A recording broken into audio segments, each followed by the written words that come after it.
नमस्कार साथियों, मेरा नाम है अंकित मिश्रा और आप सभी का स्वागत है हमारे अपने प्लेटफॉर्म अमर ज्योति प्राइम पे। अभी रिसेंट में एक एग्जाम का नोटिफिकेशन आया हुआ है। MPPGCL Madhya Pradesh power generating company limited, इसने अपनी असिस्टेंट इंजीनियर और जूनियर इंजीनियर का नोटिफिकेशन निकाला हुआ है। असिस्टेंट एग्जाम के फॉर्म अभी फिल हो रहे हैं और जूनियर इंजीनियर के जो एग्जाम फॉर्म है वो आपका 2 अप्रैल से स्टार्ट। अब अधिकतर लोगों की बात रहती है कि सर प्रिपरेशन कैसे करना है। प्रिपरेशन करने के बहुत सारे तरीके हैं, लेकिन एक ऐसा तरीका है जो कि बहुत सारे स्टूडेंट इस अप्रोच के थ्रू प्रिपरेशन करते हैं और कुछ ना कुछ कमियां या फिर उस प्रिपरेशन के बारे में प्रॉपर ना पता होने के कारण उस प्रिपरेशन को वहीं पे बीच में छोड़ देते हैं। ये ऑलमोस्ट 90% स्टूडेंट्स में ये प्रॉब्लम देखी गई है कि वो किसी भी एग्जाम की प्रिपरेशन करते हैं तो वो स्टार्टिंग तो बहुत अच्छे से करेंगे, लेकिन एक ऐसा टाइम आता है जहां पे उनकी पूरी की पूरी प्रिपरेशन आके रुक जाती है एग्जाम के 1-2 महीने पहले। और जो मैंने अभी तक बहुत से स्टूडेंट से बात करके पाया है, जाना है, समझा है, उसमें ये है कि बहुत से लोगों को ये पता नहीं चल पाता कि उन्हें कौन सी चीज कहां से पढ़ना है। मेरे ख्याल से इस चीज को सबसे पहले आपको लिख लेना चाहिए कहीं पे कि आपके पास सिलेबस क्या है और उस सिलेबस में से कौन कौन से पार्ट्स हैं और उन पार्ट्स में से कौन सी चीज को आपको कहां से पढ़ना है। अगर आपने प्रिपरेशन स्टार्ट करने के पहले ही ये सारी चीजें कहीं पे लिख ली हैं कि कहाँ से आपको थ्योरी पढ़ना है, कहाँ से आपको क्वेश्चन की प्रैक्टिस करनी है, कहाँ पे आपको शॉर्ट नोट्स बनाना है, कितने मिनट का शॉर्ट नोट्स बनाना है और कहाँ से आपको टेस्ट लगाने हैं। अगर आपको प्रिपरेशन करने के पहले आप स्टार्टिंग का 1 वीक का टाइम लेके पहले आप ये अगर प्लान कर पाओगे तो मेरे ख्याल से आपकी प्रिपरेशन की जो ये जर्नी है इसमें ज्यादा दिक्कतें नहीं आएंगी। तो उसी को आधार बनाते हुए, उसी को बेस लेते हुए मैंने आपके लिए छोटा सा यहाँ पे प्लान आउट किया हुआ है कि कैसे आप चीजों को कर सकते हैं अगर आप खुद से एग्जाम की प्रिपरेशन करते हैं तो, या फिर अगर आप किसी इंस्टीट्यूट को ज्वाइन करके भी प्रिपरेशन कर रहे हैं तब भी इस अप्रोच के थ्रू अपनी प्लानिंग जरूर कर सकते हैं। मेरे ख्याल से ये जो अप्रोच है वो आप लोगों को बहुत पसंद आएगी और आपके लिए बहुत इफेक्टिव भी रहेगा। बहुत से लोग इस चीज को कर रहे हैं और इसी के थ्रू वो आगे सक्सेस भी पा रहे हैं। बस मैंने थोड़ा सा चेंज किया है। पहले के टाइम पे लोग क्या करते थे, पेन कॉपी में प्लानिंग करते थे पूरा कि उन्हें कैसे कैसे क्या क्या चीजें करनी है। यहाँ पे मैं इसको थोड़ा सा एक्सेल के फॉर्म में या फिर गूगल सीट के फॉर्म में कन्वर्ट कर दिया है। उससे होगा क्या कि गूगल फॉर्म में आपको ये चल पाता है, एक ग्राफ के थ्रू पूरा पता चल पाता है कि आप कितनी आपकी प्रिपरेशन अभी तक हो चुकी है। आपके पास 100% सिलेबस में से कितना पार्ट आप कवर कर चुके हैं और कितना पार्ट आपका बचा है, कितने पोर्शन का आपने वहां पे थ्योरी कर लिया है और कितने पोर्शन के आपने क्वेश्चन सॉल्व कर लिया। तो ये एक जो एनालिसिस होती है ना, वो बेटर तरीके से हो पाती है गूगल सीट के फॉर्म में। पहली चीज तो ये। दूसरी चीज ये कि अगर आप आगे चल के किसी भी ऑर्गेनाइजेशन को ज्वाइन करते हैं, चाहे वो प्राइवेट हो या फिर आपका खुद का हो या फिर आपका चाहे गवर्नमेंट का हो, तो आगे चल के आपको एक्सेल तो आपको आना चाहिए। एज एन इंजीनियर मेरा ऐसा मानना है कि आप लोगों को एक्सेल या गूगल सीट के बारे में इंफॉर्मेशन प्रॉपर तरीके से होनी चाहिए, जिससे आगे चल के आपको उसमें भी बेनिफिट मिलेगा। तो इस पर्पज से मैंने यहाँ पे गूगल सीट के फॉर्म में लेके आया है। अब मैं क्या कर रहा हूँ, यहाँ पे MPPGCL AE का सिलेबस ले रहा हूँ। अभी MPPGCL ने AE का सिलेबस बताया हुआ, आप चाहो तो यहाँ पे देख सकते हो। यहाँ पे कैरियर सेक्शन पे जाएंगे आप और कैरियर सेक्शन पे जाने के बाद आपको यहाँ पे ये आप देख सकते हैं, यहाँ पे उन्होंने सिलेबस बताया हुआ है। असिस्टेंट इंजीनियर के लिए इंडिकेटिव सिलेबस फॉर CBT उन्होंने बताया हुआ है कि जो इलेक्ट्रिकल के स्टूडेंट्स हैं उनके 75 मार्क्स क्वेश्चन कहाँ से आएंगे और जो 25 है वो कहाँ से आएंगे। तो उनके बारे में कंप्लीट इंफॉर्मेशन यहाँ पे दी हुई है, तो आप एक बार इसको भी जाके विजिट कर सकते हैं। हालांकि मैं इस वीडियो में प्रॉपर तरीके से आपको AE के बारे में तो बताने वाला हूँ, JEE के लिए आप लोग खुद से प्रिपेयर कर सकते हैं। तो चलिए मैं एक काम करता हूँ, ज्यादा टाइम को डिले किए बिना मैं आपको डायरेक्टली ले चलता हूं हमारे प्लानिंग सीट की तरफ। ये मैंने आपके लिए एक प्लानिंग सीट बनाया हुआ है, आप प्रॉपर तरीके से यहाँ पे देखिए। मैंने यहाँ पे हेडिंग डाल के रखा है MPPGCL सिलेबस प्लानिंग। आप यहाँ पे देखिए सब्जेक्ट एंड टॉपिक की मैंने एक लिस्ट बनाई है। जैसे आपके सामने पहला टॉपिक दिया है यहाँ पे एनर्जी एंड इन्वायरमेंटल इंजीनियरिंग, ये एक सब्जेक्ट है और उसमें 4 या 5 टॉपिक दिए हैं। कौन कौन से टॉपिक हैं? Introduction to energy science, ecosystem, biodiversity, environmental pollution, social issue and environment. तो ये मेरा पहला सब्जेक्ट के 5 टॉपिक हो गए। अब अगर आप लोग प्रिपरेशन करते हो ना, आप मेरी बात को ध्यान से समझिए। अगर आप कोई भी काम करते हैं, आप ऐसा समझिए कि अगर आप लोग किचन में काम भी करते हैं, अपने घर पे किचन में काम करते हैं, तो सबसे पहले आप क्या करते हैं? अगर आपको सब्जी बनानी है तो सबसे पहले क्या करते हैं? आप पूरे आइटम को इकट्ठा कर लेंगे, तभी आप पकाना स्टार्ट करेंगे ना। अगर आपने ऐसा किया कि आपने आधा काम कर लिया फिर ढूंढ रहे हैं कि आलू कहाँ है, तो ऐसे होगा क्या आपका कि फिर जो आइटम बना रहे हो आप वो प्रॉपर से नहीं बन पाएगा, उसमें कुछ ना कुछ कमियां रहेंगी, कुछ ना कुछ गड़बड़ी रहेगी। तो वही चीज आपके प्रिपरेशन में भी है। आप एग्जाम की प्रिपरेशन कर रहे हैं तो आपको पहले सारे इंग्रेडिएंट्स या सारे जो चीजें उनको पता होना चाहिए कि कहाँ से लेनी है और कहाँ से आपको उसको रखना है। तो ये आपके सारे इंग्रेडिएंट्स हो गए। सिलेबस में कौन कौन से टॉपिक हैं? Energy and environmental engineering, electrical measurement and measuring instruments, galvanometer, ammeter, voltmeter, instrument transformer, है ना। फिर एनालॉग इलेक्ट्रॉनिक्स हो गया, नेटवर्क एनालिसिस हो गया। ओके, फिर आपके पास यहाँ पे अच्छा एक चीज और बताऊंगा मैं, नेटवर्क एनालिसिस में उन्होंने सिग्नल भी डाल के रखा है ना। कुछ लोग बोल रहे थे, मेरे मैसेज भी आया था कि सर क्या हमारे इस सिलेबस में सिग्नल सिस्टम पढ़ने की जरूरत नहीं है क्या?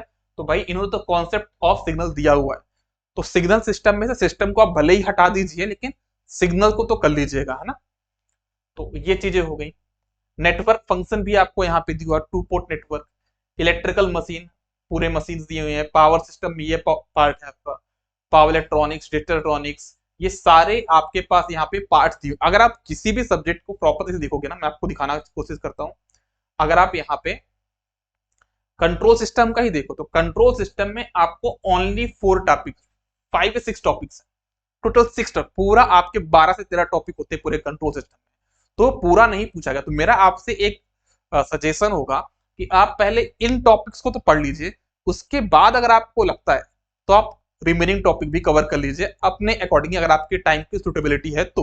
लेकिन मेरे ख्याल से सबसे पहले तो आपको जो इन्होंने सिलेबस में मेंशन किया वो टॉपिक्स तो प्रॉपर तरीके से कवर कर लीजिए। तो यहाँ पे मैंने आपके सारे जो सब्जेक्ट्स वो मैंने लिख दिए और उनके टॉपिक्स भी मैंने लिखे हुए हैं कि कौन कौन से टॉपिक आपके पास में है। तो अब अगर आप प्रिपरेशन को देखें तो आपको प्रिपरेशन के लिए क्या क्या चीजों की रिक्वायरमेंट होगी? सबसे पहले तो आपको प्रिपरेशन स्टार्ट करने के पहले पूरा सिलेबस देखने के बाद आपको क्या करना है? Source of study. आप देख पा रहे हो यहाँ पे मैंने लिखा हुआ है सोर्स ऑफ स्टडी। आप यहाँ पे मेंशन कर लीजिए, लिख लीजिए कि भाई मुझे इस टॉपिक को यूट्यूब का ये वाली लिंक से पढ़ना, तो आप यहाँ पे अपनी लिंक पेस्ट कर लीजिए। या फिर आपको लगता है कि यार इसको अंकित सर की वीडियो से पढ़ना, तो अंकित सर का वीडियो आप यहाँ पे मेंशन कर लीजिए। मतलब आपको ये पता होना चाहिए यार कि जब आप इस टॉपिक को पढ़ने जाएंगे तो आपको ढूंढना ना पड़े बहुत सारे टॉपिक्स, क्योंकि होता यही है लोगों के साथ कि जब उनका पढ़ने का टाइम होता है ना, उस टाइम पे वो रिसर्च में टाइम लगाते हैं, है ना। और जिस टाइम पे रिसर्च करने का टाइम होता है उसमें वो पढ़ाई में टाइम लगाते हैं। तो आपको सबसे पहले तो रिसर्च कर लेनी है पहले से ही सारे टॉपिक्स की। और इसमें आपको ये अगर कोई टॉपिक नहीं मिल पाया तो आपको ये दिमाग में रहेगा कि भाई यार मेरे पास ये सोशल इश्यू एंड एनवायरमेंट वाला जो टॉपिक है ना, यूट्यूब पे कहीं मिला नहीं है। तो जब आप अपने किसी फ्रेंड से आप डिस्कस करोगे तो सबसे पहले आप यही पूछो कि सोशल इश्यू एंड एनवायरमेंट कहाँ से पढ़ रहे हैं, क्योंकि आपको चीजें दिखती रहेंगी। क्योंकि होता क्या है कि अगर आपने आज प्लानिंग करी और इसके बारे में कुछ नहीं सोचा तो over a period of time आप भूल जाओगे आपने इस टॉपिक के बारे में क्या सोचा है ना। और जब एग्जाम की डेट आएगी तो आप क्या करते हैं, फिर बौखला जाएंगे कि आपको करना क्या है। आप उन टॉपिक्स को पहले कवर करेंगे, आप रिवीजन करेंगे, टेस्ट सीरीज करेंगे, बाकी सारी चीजें इतनी मिक्स हो जाती है कि फिर बहुत से स्टूडेंट गिव अप कर देते हैं और क्या करते हैं, वो तैयारी ही नहीं करते। इवन अगर वो प्रिपरेशन करने जाए तो उनका सिलेक्शन हो भी सकता है, बट वो प्रिपरेशन ना तो करेंगे ना ही, बहुत से स्टूडेंट तो पेपर भी नहीं देते। क्यों नहीं देते हैं? क्योंकि इतनी सारी चीजें मिक्स हो गई कि उन्हें क्या पढ़ा है, क्या नहीं पढ़ा है और क्या टॉपिक बचे हैं, उनको इसी चीज का नॉलेज नहीं। लेकिन वही प्रिपरेशन के स्टार्टिंग के टाइम पे बहुत एक्टिव थे, बहुत ज्यादा एक्साइटेड थे कि उसका इस एग्जाम में सिलेक्शन ले लेंगे। लेकिन जैसे एग्जाम प्रिपरेशन के 1-2 महीने स्टार्ट होते हैं, वो इनके हर एक एग्जाम में ये पैटर्न देखने को मिलेगा।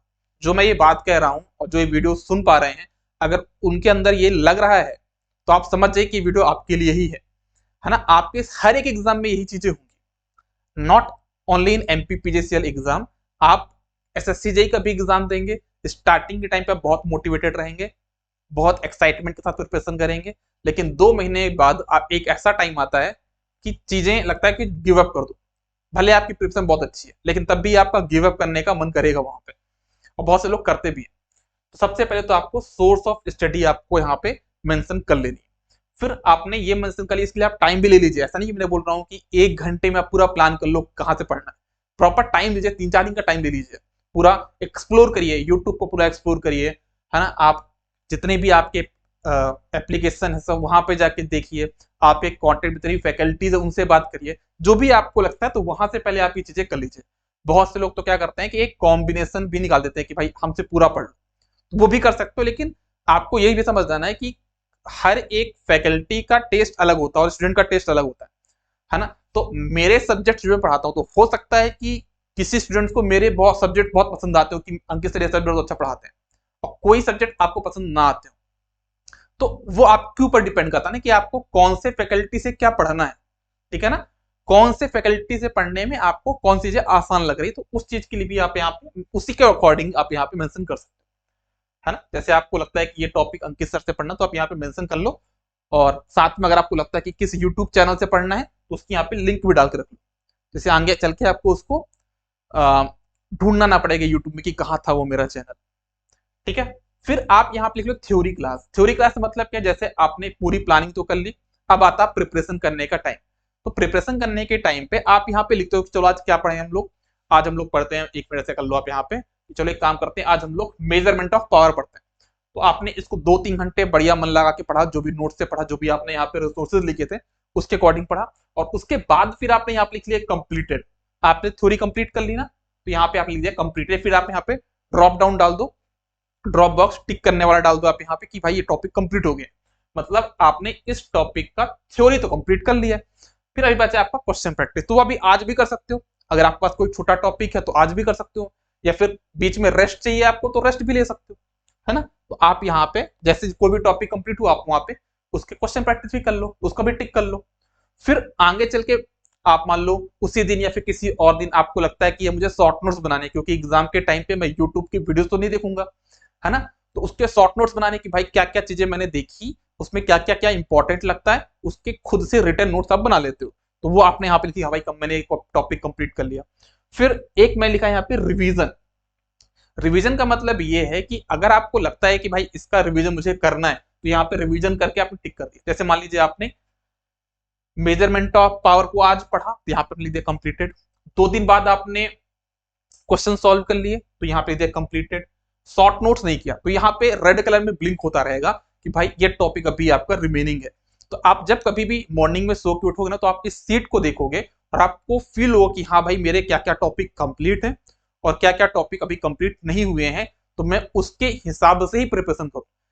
इसमें से एक चीज आपको और हेल्प होगी, बहुत से लोग क्या होते हैं ना कि किसी एक सिंगल टॉपिक पे स्ट्रक हो जाती है। मैंने पहले भी बात बोली, अधिकतर लोगों में सक्सेस अगर नहीं मिलती एग्जाम में, तो उसके पीछे का जो एक मेन रीजन ये भी होता है कि वो किसी एक पर्टिकुलर सब्जेक्ट या किसी एक पर्टिकुलर टॉपिक में स्ट्रक हो जाते हैं, फंस जाते हैं।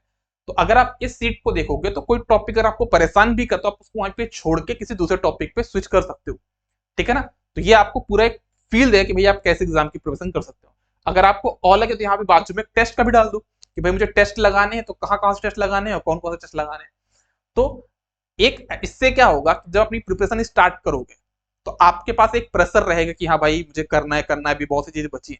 लेकिन जैसे आप 1 मंथ करोगे ना, तो आपके साथ अपोजिट होगा। अपोजिट क्या होगा कि आपको ये फील होगा कि मैंने बहुत सारी चीजें पढ़ ली है, क्योंकि यहाँ पे जो ग्राफ और चार्ट रहता है ना, जो आपका पाई चार्ट वगैरह बनता है, इसमें प्रॉपर तरीके से बताएगा कि भाई आपने ये पोर्शन के थ्योरी कंप्लीट कर लिया है, ऑलमोस्ट आपने 90% थ्योरी कर लिया, 10% बचा हुआ है, आपने ऑलमोस्ट 50% पार्ट का रिवीजन भी कर लिया है, ऑलमोस्ट 30 पार्ट का आपने क्वेश्चन प्रैक्टिस भी कर लिया है। तो अब आप क्या करोगे, जो 10% का जो थ्योरी पोर्शन है उसको छोड़ के क्वेश्चन प्रैक्टिस फोकस करोगे, ठीक है ना। तो इसको हम बोलते हैं एनालिसिस। तो आज के टाइम पे हमें जो भी हमारे पास रिसोर्सेज हैं उनके हिसाब से हमको एनालिसिस करनी चाहिए, ठीक है। ये तो मेरा एक सजेशन था, बाकी आपको जैसा भी लगे आप कर सकते हो, है ना। मुझे ऐसा लगता है कि ऐसे बहुत से स्टूडेंट्स हैं जो इस चीज में अभी काम कर सकते हैं और उनको सक्सेस मिल सकती है। तो आज के लिए बस इतना ही। बहुत बहुत धन्यवाद। आपके जो भी डाउट्स हो वो आप कमेंट सेक्शन करके जरूर पूछिएगा, और ये ट्रिक आपको कैसी लगी ये भी आप जरूर बताइएगा। ठीक है, ये जो मैंने आपको अप्रोच बताई है, क्या आप इस अप्रोच को अटेम्प्ट करने वाले हैं या नहीं करने वाले, ये भी बताइएगा। और साथ ही साथ में अगर आपको ये अप्रोच या फिर आपको ये सीट चाहिए कि आपने जो बनाया है सर हम दोबारा नहीं बनाना चाहते, आप इसी सीट को हमको प्रोवाइड कर दीजिए, तो आप मुझे अमर ज्योति प्राइम से व्हाट्सएप करिए। मैं आपको ये सीट आपको व्हाट्सएप कर दूंगा, गूगल सीट की सीट व्हाट्सएप कर दूंगा, आप वहां से इसको पा सकते हैं। Thank you.